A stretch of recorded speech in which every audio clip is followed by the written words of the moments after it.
Let me warmly welcome you to the City of Down YouTube channel. My name is Mubati Seeker. I am a medical doctor, healer, writer and teacher.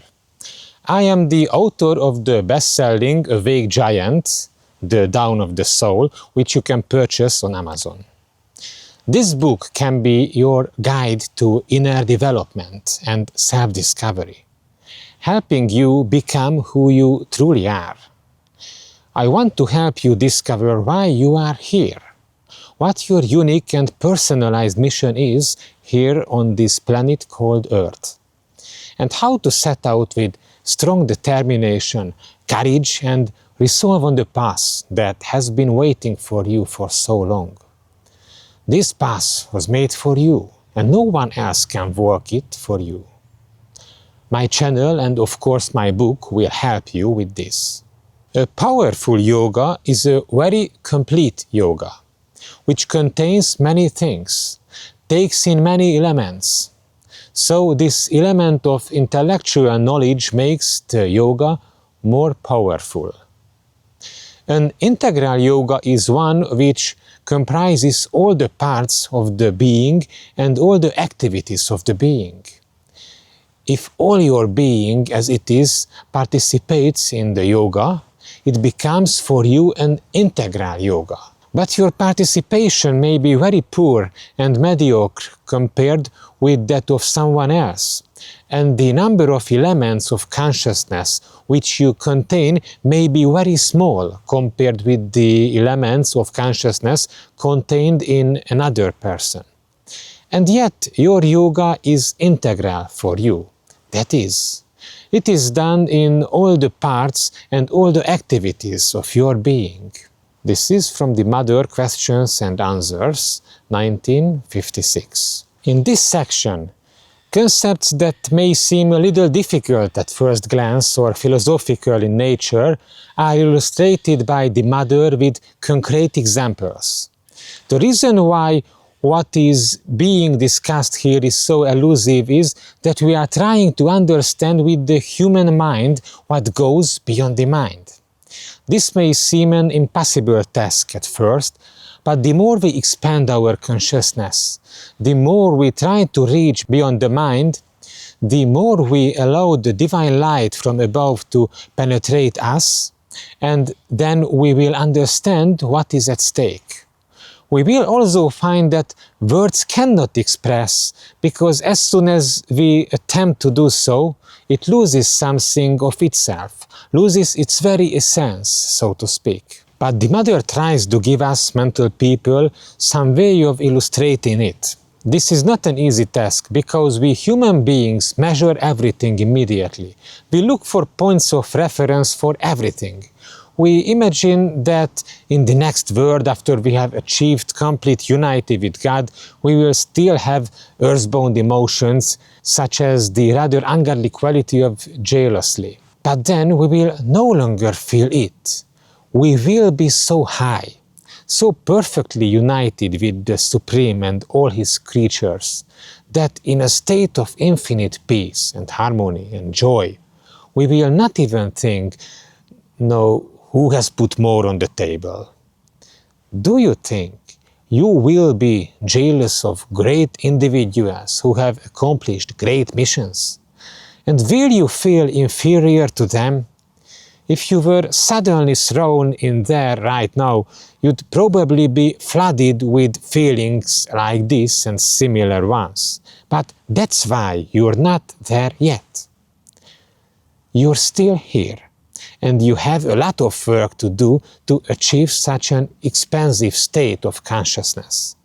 Can you imagine the most wonderful, brilliant, enlightened souls even for a moment, looking down in snooty and conceited disdain on those of us who are still struggling here? Can you really imagine that about them? Do you think they have forgotten that they too have gone through the same series of struggles? I can tell you that they can absolutely empathize with our pretty feelings now, because they once felt them. But it's not there in them anymore, not even the germ of it. In their evolution, they have completely weeded these feelings out of themselves, have utterly rejected all impious qualities, and are shining in the glory of the Supreme in the strongest possible way. But they have struggled through countless lives, fallen, failed, risen, failed again, risen again, tried the same thing 100 times, 1,000 times if need be, but they have not given up. And I reassure you, neither will you. Even if you sometimes get stuck, you will always keep going, however long you may stall. One day you will get up and keep going, and you too will achieve what these divine persons have already achieved. Then you will no longer have a spark of jealousy. You will no longer measure yourself by who has accomplished more noble missions, who is closer to God, for there will be no such thing as near and far, small and great, only infinite unity, where everyone will be in his place. Then you will feel how it is possible that the personality who call great and the simple soul leading a small ordinary life can be equally dear to God.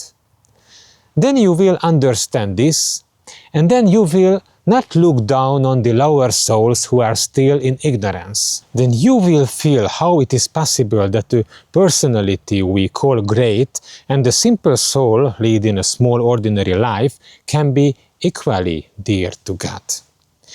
Then you will understand this, and then you will not look down on the lower souls who are still in ignorance. You will not feel different from them, but you will have such love and empathy for them that you will send them a message. I feel the pain you are feeling, my brother. There was a time when I felt it too. I know what it is like, but I only have the memory of it and the empathy to feel what you are feeling. I can no longer feel it for myself because I have become a fully conscious being. I give you hope, brother, that you will become one in time. Everyone will have their time in God's chosen hour. I would add that there is no such thing as a small mission or a big mission. Who is to say whether the mission of an honest and conscientious statesman or that of a devoted and self-sacrificing mother of a family is the greater? But that is the point. There is no smaller and there is no bigger. Everyone's mission is unique and personal, so the statesman has to play his role and cannot be played by someone else. And the same applies to the mother of the family. That's how the whole is perfect. If everyone does the job he or she has been given. Therefore, we don't have to care about the other person. It's none of our business what he has been given. That's his job. That is particularly typical of us people, that we don't care how our lot goes as long as our neighbor doesn't do better. It is precisely this kind of mentality that we must eradicate from ourselves. This is what always leads us astray. I have nothing to do with my neighbor's mission, except when we are intertwined. Nor do I have anything to do with him if he lives a totally self-destructive life, because that is his life. If he asks for help, I can help him, strictly altruistically, without any ulterior motives. But if he chooses to wander the labyrinth, I must respect that, just as God does. For he allows us to go astray as long as we please. Why did I say strictly altruistic? Who can guess that it is precisely because we do not usually help others because we really want them to be better off? Look inside yourself. Be honest with yourself. You help 99% of the time because you want to be the great helper, the savior, and have your acquaintances bow down to your godness and praise you and say, "What a man! This man really helps people in trouble." Well, that kind of help, when the real intention is self-exaltation, may indeed pull someone out of trouble to whom you have given a helping hand. But it won't pull you out of the pit of self-loathing. This help will not advance you in your spiritual development. I would say it will set you back, as it will boost your ego. You see a lot of these huge egos in the media playing that role, but don't point fingers, you are one of them. I reassure you, I am too. So what is the solution? You'd rather not help anybody, so as not to hold back your own progress. If you do help, do it quietly, secretly. If it gets out and people sign your praises, that will be the hardest test for you. Remember, one of the most dangerous things that can set us back is the praise of others. This is the true test of humility. So again, we come to the subject of honesty. This will happen to us quite a few more times. In fact, we will get it almost all the time because it all starts with honesty. So my advice in summary is this: if you're going to help someone, ask yourself before you start, what is my real intention here? And answer honestly. The rest will come. I was reminded of a very interesting analogy to illustrate this point, which I heard from my Sunday school teacher as a child. I am very grateful to her. She is over there now, or I don't know if she is still there, but the point is that we had many meaningful conversations in our Bible classes. She illustrated the greatest truths with many exciting examples, and I heard it from her. So we asked her what heaven would be like, whether there would be lesser souls or greater souls. How is that? She said, listen, imagine heaven as if everyone there is symbolized by a pitcher. There will be little jars and there will be big jars, but they will have one thing in common, and that is that each jar will be full to the brim. Get it? You have to fill your own pint, and when it's full, you're done. Why should you be jealous of the one who has a bigger one? You have to fill it much more to make it full. Once your jar is full, then you don't have to come anymore, only if you want to or if God asks you to. But then you've already left the karmic circle and you're ready. These souls don't measure who has a bigger pint, who was a smaller pint. The only thing that matters is that it's full. That's it. Mother also mentioned here the term integral yoga, which I would interpret a little bit because it is the basis of her yoga. The word integral itself means comprehensive, all-encompassing, but what does it cover? Literally everything. If you want to go down this path, your goal would be to try to spend every minute of every day in divine awareness, dedicating all your activities to Him. As it is written in the Bhagavad Gita, carry out your tasks without worrying about the results. You should work not to earn much, but because it is your work. Do you think that if you do your job, you will starve to death? You won't have anything to eat. Besides, there are people whose mission is to experience deprivation. And try as they might to crawl out of the misery of it, they never succeed.